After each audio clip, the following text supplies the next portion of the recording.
안녕하세요. 시사발전소 한진입니다. 자신들이 피해자라고 이야기하고 있는 조선일보 기자들의 그 뻔뻔함, 이 뻔뻔함에 분노하는 여론이 또 들끓었습니다. 국내 저널리즘의 부재로 인해서 우리나라 언론인들을 부르는 표현이 여러분들 있죠. 찰떡같이 말하더라도 개떡같이 왜곡한다 라고 이야기를 해서 기자와 쓰레기의 합성어, 기레기라는 표현이 만들어지지 않았습니까? 그죠? 그렇게 이제 기레기라는 타이틀을 만들어 놓고서는 그 오명을 떨치려고 하는 아주 작은 노력조차 하지 않는 이들, 끊임없이 왜곡하고 날조하는 이 기레기들, 이들이 되려 자신들이 피해자라고 이야기하면서 피해자 코스프레를 하고 있다는 소식이 전해졌죠. 그래서 관련해서 기사를 먼저 함께 보도록 하겠습니다. 기사 함께 보시죠. 자, 미디어 오늘의 기사입니다. 조선일보 기자들 보도 후 인신공격, 회사에서 강력 대응해야. 자, 기사가 마음에 들지 않는다라는 이유로 인신공격을 당하는 조선일보 기자들이 늘어나고 있다. 조선일보 내부에서 제대로 된 회사 차원에서의 소송 매뉴얼도 없다라는 비판이 나왔다라고 하는 것이죠. 자, 조선일보 노동조합 위원장 박국희 여러분들 아시죠? 워낙 유명해서 자, 인신공격을 당해 힘들어하는 조선일보 기자들의 이야기를 담은 노보를 발행을 했다라고 하는 것이죠. 그래서 박국희가 그 발행한 노보에 따르게 되면 A전 조선일보 기자 새 직장으로 옮긴 뒤 최근 개인적으로 변호사를 선임해서 소송을 하고 있다라고 하는 것이고요. 재직 당시 정권 비판 기사를 썼다가 각종 인신공격을 당했는데 여전히 각종 커뮤니티 등에 남아있는 명예훼손과 모욕성 게시글의 작성자 100여 명을 경찰에 결국 고소를 했다라는 겁니다. A전 조선일보 기자는 오보를 문제 삼는 것도 아니고 내 얼굴 사진을 올려놓고 부모욕까지 하는 것을 참을 수가 없었다. 지난 8월에 등장한 마이기레기닷컴에 조선일보 기자들의 이름이 많이 올라갔고 기자들의 이름과 얼굴 뿐만 아니라 학창시절부터 개인 일상까지 각종 신상 정보 등이 함께 올라갔다라고 하는 것이죠. 노보에 따르게 되면 정권 비판 기사를 쓰는 기자들의 얼굴을 노골적으로 비하하는 그림을 데이터베이스화 해놓은 블로그와 SNS 등이 있는데 역시 조선일보 기자들이 대부분을 차지하고 있다라는 겁니다. 자, 그렇다면 이쯤에서 그들이 먼저 생각해야 되는 거, 왜 우리들이 욕을 먹고 있는가에 대한 부분을 먼저 생각해보면 답이 쉽게 나왔을 텐데 하는 아쉬움이 좀 남는 이야기들이죠. 자, 그런데 이 기사의 댓글을 좀 함께 보도록 하죠. 댓글에 이런 얘기가 나옵니다. 개조선 기레기들. 또 다른 댓글입니다. 조선일보 기자도 기자라고 불러야 되냐? 대신 월급 많이 받는 거 아니냐? 그러니까 기레기라고 불리는 대신에 월급 많이 받는 거 아니냐라는 거죠. 조선일보 기자들 때문에 내 정신적 스트레스는 어떻게 보상을 할 거냐라는 거죠. 누가 책임지냐? 나도 강력 대응해야 하는 거 아니냐? 그리고 또 다른 댓글. 조선일보 기자들이 사람이냐? 그리고 또 다른 댓글. 기자는 진영 구분 없이 사회의 부패와 부조리를 고발해야 되고 기레기는 진보 보수 진영에 갇혀 상대편의 비리만 고발하고 구더기는 진영 논리보다 사주와 기득권에 붙어 사는 벌레들이다. 예를 들어 조중동이다 라는 비판의 댓글도 있습니다. 또 다른 댓글. 그러게 머리 좀 달고 기사를 쓰시지. 또 다른 댓글입니다. 눈꽃만큼도 동정이 가지 않음. 자업자득이다. 가짜뉴스 처벌법을 먼저 만들어야지. 뼛속까지의 특권의식에 찌들은 기러기더라. 자승자박이지 당해도 싸다. 법적 조치는 방가나 찌라시 논설 수준이 써먹겠지. 일개 일반인들이 해주겠냐. 자, 기레기 니들은 그냥 총알 바지다. 써먹고 버리면 되는데 조선일보 앞잡이밖에 안 되는 거지. 조선 기레기들. 그 몽둥이로 암 쳐맞은 것으로 다행으로 생각해라. 그리고 기가 막혀 말도 안 나온다. 억측 기사에 팩트 기사도 아닌 추측성 기사로 난도질을 해놓고 그 책임은 없다는 자신들이 피해자 코스프레 한다는 게 어이없다. 당신들의 기사에 독자들이 그 피해자가 입은 내상은 어떤 것인지 생각은 해봤냐. 자업자득이라고 생각하고 반성이나 좀 해라. 자, 이런 식으로 자, 위에서부터 많은 좋아요 수를 받은 쭉 그 댓글들을 쭉 다 보시면 죄다 이들에 대한 문제점들을 지적하고 있는 기사들로 가득한 것을 확인하실 수가 있는 것이죠. 댓글에서도 나와 있는 것과 같이 자신들이 휘두르고 있는 팽초기, 누군가의 이 목숨을 앗아가는 일들이 굉장히 수시로 굉장히 쉽게 발생하고 있음에도 누군가의 기본권을 부당히 침해해도 자신들에 대한 기본권은 존중받아야 된다. 그렇게 꿈쩍도 하지 않는 조선일보 기자들, 자신들이 무엇을 잘못하고 있고 어떤 것을 책임져야 되는지에 대한 문제의식을 전혀 느끼지 못하고 있는 기자들의 한심한 그 우는 소리를 보고 계신 겁니다. 피해자보다는 가해자의 입장에 그 역할이 더 어울리는 이들이 자신들이 피해자라고 주장하는 게 이거 가증스럽다고 말하지 않을 수가 없는 부분이죠. 특히 박국희 기자의 경우에는 더더욱 그렇습니다. 여러분들 잘 아시는 사이트겠지만 리포트래시 보시게 되면 박국희 기자 헛소리와 선동이 117건, 가짜뉴스 13건, 악의적인 헤드라인 63, 사실 왜곡 67, 잘못된 인용 셋, 기타, 미정. 자, 이런 식으로 요 통계만 보더라도 상당히 많은 형태의 이 헛소리 선동과 가짜뉴스들을 배설했던 기자라는 것을 확인할 수가 있는 겁니다. 자, 그렇게 리포트래시에서도 기록되고 있는 박국희 기자의 허위날조 정보들. 자, 그런데 저는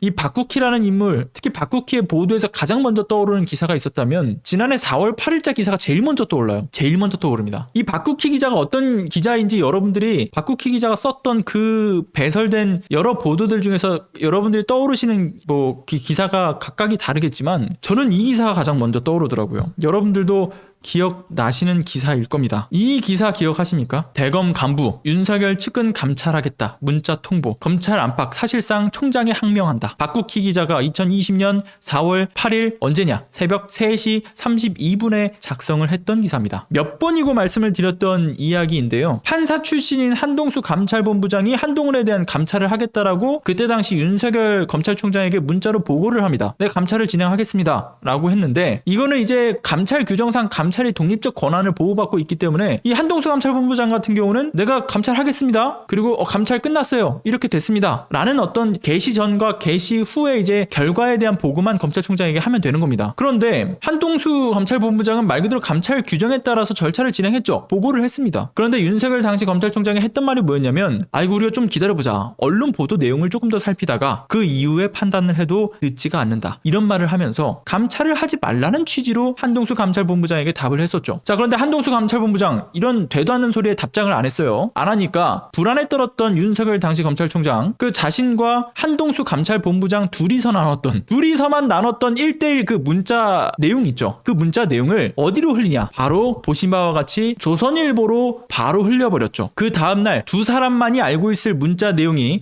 바로 조선일보의 새벽 보도로 이어진 거예요. 그 이후에 수많은 그 언론들의 이를 받았으면서 한동수 감찰본부장이 정치적 목적으로 감찰을 진행하려고 한다, 검찰총장에 대한 지위를 받아야 될 지위에 있는 자가 어떤 항명을 했다, 이런 식의 프레임을 걸고 넘어졌죠. 그러나 그러한 지위를 받는 자가 아닙니다. 독립적인 감찰을 할 수 있는 그 규정이 다 있죠. 자, 그런데 이러한 프레임을 만들었던 조선일보의 새벽발 보도, 바로 이 보도인 거고요. 이 보도의 글을 작성했던 주인공이 바로 박국희였죠. 박국희. 그래서 저는 이 박국희 기자에 대해서 생생하게 기억을 합니다. 자, 그리고 이 밖에 박국희의 보도 내용들을 한 번 더 좀 쭉 볼까요?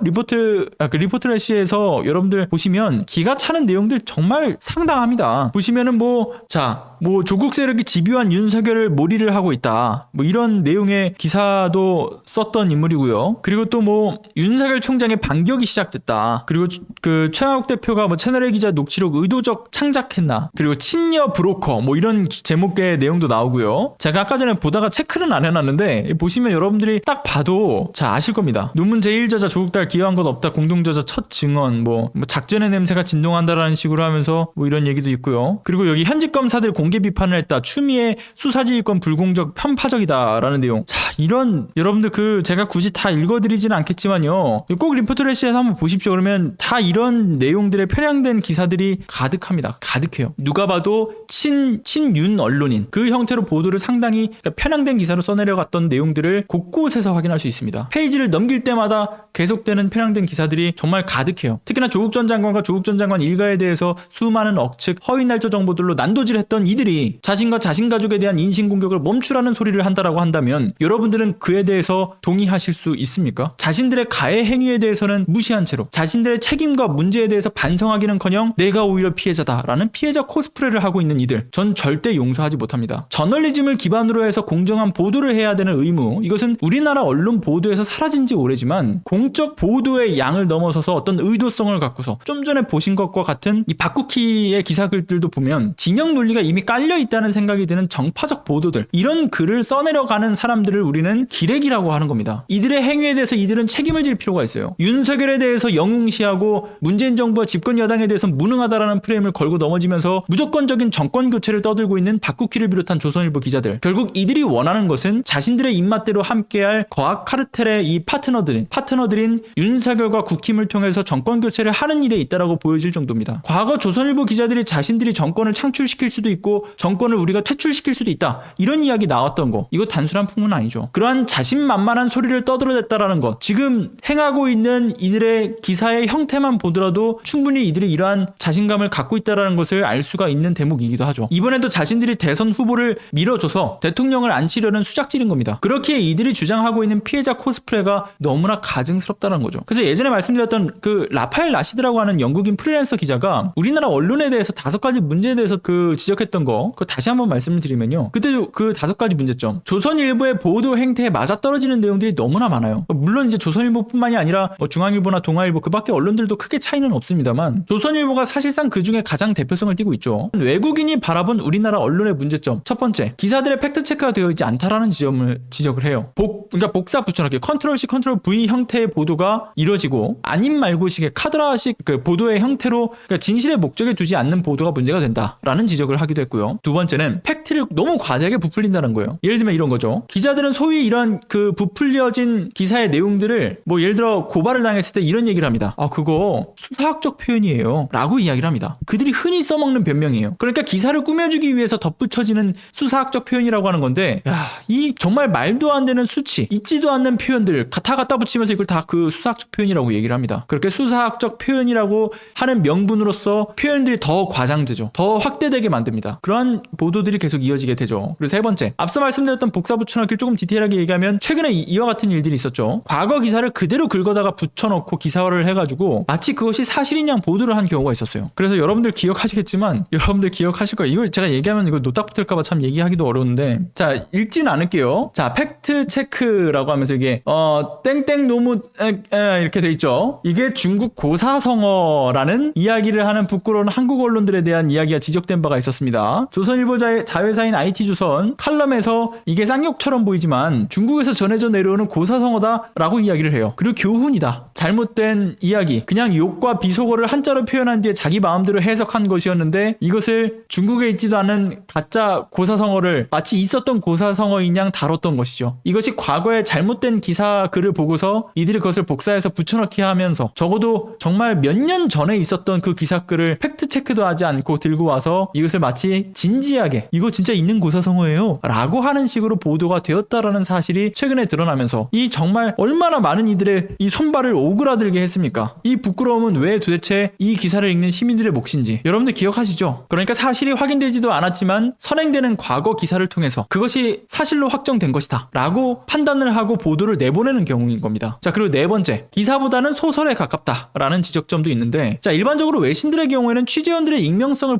보장을 안 한다고 해요. 근데 보장을 하는 경우는 뭐냐면 생명의 위협을 받을 수 있거나 상당한 어떤 그 사회적 파장을 야기할 수 있는 문제가 있는 경우에만 이제 익명 조치를 하게 되죠. 근데 그런 경우가 아닌 경우, 생명의 위협을 받거나 그런 경우가 아닌 경우에는 익명을 안 하게 되어 있는데 우리나라 보도의 경우에는 취재원들 모두를 그냥 익명성을 보장을 합니다. 그래서 진짜와 가짜의 구분을 어렵게 만들어내서 꾸며내기 쉬운 기사글을 써내려갈 수 있는 환경을 지금 취하고 있다라는 점을 지적을 하고 있죠. 그래서 왜 이런 기사를 많이 보셨을 겁니다. 아니 검찰 관계자에 따르면 또는 뭐 전직 경찰관에 따르면 이런 표현들을 여러분들 심심치 않게 볼 수 있는 것만 보더라도 이거 아마 여러분들이 충분히 느끼고 계시는 익명성일 거라고 생각을 해요. 자 그리고 마지막 5번째, 언론 윤리의 부재 문제죠. 자 언론은 보도와 직접적으로 연관이 없는 사적 영역대의 내용을 보호해야 되는 것이 기본적인 저널리즘이에요. 보도의 준칙입니다. 이것은 우리나라 국내 보도 준칙뿐만이 아니라 국내외 모든 외신들 역시도 함께 지니고 있는 보도 준칙이기도 하죠. 근데 이걸 무시하고 있어요. 우리나라 언론은 범죄 행위와 개인의 사적 영역대의 이야기를 동일선상에 두고 보도를 하고 있죠. 그리고 이런 식으로 마녀 사냥이 이루어지기도 합니다. 즉 한국 언론에서는 진짜가 무엇인지를 찾기 어려울 뿐만이 아니라 보도의 형태가 너무나 폭력적인 그 성질을 띠고 있어요. 자 이런 것을 영국의 프리랜서 기자 그 라파엘 라시드라는 기자도 객관적으로 이것을 평가를 한 거죠. 자 이렇게 라파엘 라시드라는 영국인 프리랜서 기자가 바라본 우리나라 언론의 모습, 이게 저는 정말 아주 가장 객관화된 우리나라 언론의 민낯일 거라고 저는 생각합니다. 그런데 앞서 그 박국희 기자의 기사 내용들을 여러분들 보셔서 아시겠지만 특히나 조선일보 기자들이 이런 우리나라 언론의 민낯의 대표성을 그대로 띠고 있는 모습을 우리는 계속 볼 수가 있잖아요.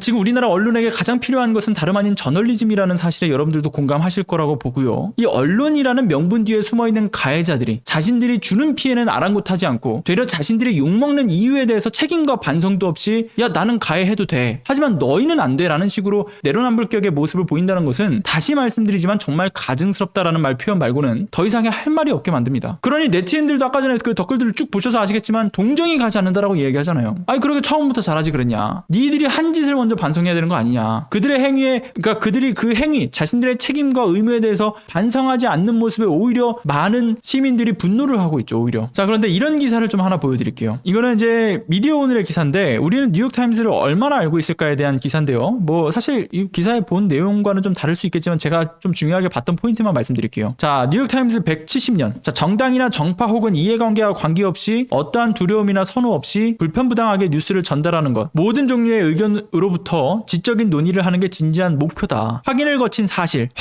사실과 분석, 뛰어난 문장이라는 제작 원칙을 추구하고 있다라는 것을 이야기하고 있죠. 자, 윤리규범 가이드라인이 있다라고 하고요. 윤리적 저널리즘 가이드북도 있고요. 성실성 가이드라인, 소셜미디어 가이드라인, 기사 댓글 운용 가이드라인, 컨퍼런스와 이벤트에 대한 표준으로 크게 구성이 되어 가이드라인이 명확하게 있다라는 겁니다. 그리고 윤리적 저널리즘 가이드북은 14개 항목, 155개 조항으로 이루어져 있고요. 고의적인 가이드라인 위반이 드러나게 되면 해고까지 할 수 있다고 하죠. 그리고 또 앞서 말씀드렸던 취재원의 비밀보장. 자, 기자의 전적인 취재원 비밀보장 요청을 승인할 수 있는 사람은 편집인 단 한 명이랍니다. 특종을 놓치거나 시간을 더 쓰더라도 실명 사용이 매우 중요하다는 것을 이야기하죠. 그리고 익명 보도는 신뢰도를 훼손하는 첫 번째 주범이라고 밝히고 있습니다. 우리나라 언론은 신뢰도가 매우 밑바닥을 치고 있는 이유가 바로 이러한 이유에서도 확인되는 것이죠. 자, 그리고 다음, 직무와 관련 있거나 그럴 가능성이 있는 기업의 주식을 소유해서도 안 된다라는 규정도 있다라고 하죠. 직원들은 회사의 승인 없이 외부 강연도 나설 수 없고요. 회사가 참가를 승인해도 회사가 강연료를 직접 지불합니다. 그러니까 외부 강연료를 못 받게 하는 대신에 니들이 필요하면 우리가 줄게. 오히려 이런 식으로 나오고 있다는 거죠. 2003년에는요. 1면부터 4면에 걸쳐서 7239개 단어의 분량의 정정보도 기사를 실었던 적도 있어요. 근데 이 사건 당시에 기사를 표절하고 조작해서 도용한 사실을 사과했고요. 그리고 심지어는 이 작성한 이 73개의 기사 중에 최소 36건의 문제가 있던 것이 확인되자 해당 기자는 떠났고, 그리고 편집인과 편집국장 역시도 그 책임을 져서 동반 사퇴를 하기까지 했죠. 자, 이런 게 우리나라 이 조선일보를 비롯한 기레기라고 칭해지고 있는 언론인들이 닮아야 되는 모습이지 않을까 싶습니다. 그리고 꼭 뉴욕타임즈만이 아니라요. 그 밖에 외신에서도 이러한 저널리즘을 굉장히 중요하게 생각하고 있는 모습들을 볼 수가 있어요. 이런 외신과 우리나라 국내 언론의 이 모습을 비교할 때마다 야, 진짜 우리나라 언론만큼은 여전히 후진국에 머물러 있구나. 그런 생각이 계속 들게 만들어서 참 씁쓸하죠. 자, 요즘 오죽하면 객관적인 형태의 보도를 이어간다라고 해서 이게 민족정론지라고 평가받는 곳이 어디냐? 국내 언론이 그 민족정론지라고 평가받는 경우는 보지 못했어요. 오히려 뉴욕타임즈 같은 외신들이 더 민족정론지다라고 평가를 받는 상황이죠. 자, 예를 들면 가장 최근에 그런 걸 얘기해봐요. 국내 언론이 범죄자 그 전두환의 사망 소식을 전할 때 뭐라고 얘기했어요? 전두환 전 대통령이라는 진짜 말도 안 되는 정신 나간 예우를 해줬죠. 근데 외신 언론들이 오히려 독재자 전두환이라는 표현을 써요. 자, 그런 것만 보더라도 야, 민족정론지는 우리나라에 없구나. 외신에 더 가깝구나. 이런 생각이 들게 만드는 정말 씁쓸한 상황을 연출하기도 하지 않았습니까? 그리고 국내 언론이 뭐 K방역에 대해서 막 비난할 때 외신들은 K방역에 대해서 극찬을 아끼지 않았던 것도 그렇습니다. 국내 언론이 뭐 정부가 무능하다, 정부를 교체해야 된다, 이런 정권 교체론을 부각시킬 때 외신들은 문재인 정부의 외교 리더십과 국가위기 관리 능력에 대해서 대단하다고 칭찬을 해요. 국내 언론들이 앞다퉈서 일본의 그 수출 규제 압박에 대해서 위기감을 조성하고 마치 큰 경제적 타격을 입을 것 마냥 이야기를 할 때 되려 일본 언론에서 일본이 더 큰 타격을 입을 거다, 그러한 이야기의 보도를 내놓기도 했죠. 도대체가 어디가 국내 언론인지를 모를 정도로 우리나라 언론은 지들이 나서가지고 우리나라의 위상을 추락시켜 왔어요. 그리고 외신들은 오히려 우리나라 언론이 추락시켜왔던 위상을 끌어올려주는 참 기이한 모습이 자주 연출되기도 했습니다. 그래서 저번에도 말씀드렸지만 진현 검사님이 말씀을 하셨던 거, 우리나라 언론의 형태는 뭐 이제 괴벨스의 프로파간다 형태를 취하고 있다. 암시를 사용해서 반복적으로 특정 메시지를 마음껏 찍어내면서 공격을 원하는 대상이나 그리고 자신들이 찬양해야 될 대상에 대해서 반복적인 암시를 시도를 해요. 그리고 그것을 단독이라는 이름 아래서 자극적인 주제로 선전선동을 하는 모습. 진실 추구와 신뢰성은 온데간데도 없어졌고 그냥 정부에 의해 언론이 탄압받고 무력화되었던 과거의 모습은 다 내던져버리고 지금은 하나의 어떤 거대 권력화된 언론이라는 괴물들이 정부를, 그리고 정치권을, 그리고 국민들을 마음껏 주무르면서 압박을 가하는 형태가 지금 되어버렸죠. 권력의 구조 역시도 굉장히 심각하게 기울어져 있다고 저는 봅니다. 자, 이러한 그들의 만행을 몸소 겪고 판단하고 있는 시민들에게 있어서는 앞서 소개드린 이 박국희를 비롯한 조선일보 기자들의 이 우는 소리, 여러분들은 너무 화가 나시지 않습니까? 저 이거 보면서 너무 열불이 나더라고요. 불난집에 부채질을 하는 소식이죠. 자, 아무튼 이러한 기레기들의 우는 소리에 대해서 여러분들이 분노하셔야 된다. 그리고 이러한 분노하는 목소리 역시도 여러분들이 담아서 주장하셔야 된다. 전 개인적으로 그렇게 생각을 한다라고 말씀을 드리면서 오늘도 끝까지 시청해주신 모든 분들 진심으로 감사드리고요. 저는 이만 물러가 보도록 하겠습니다. 감사합니다.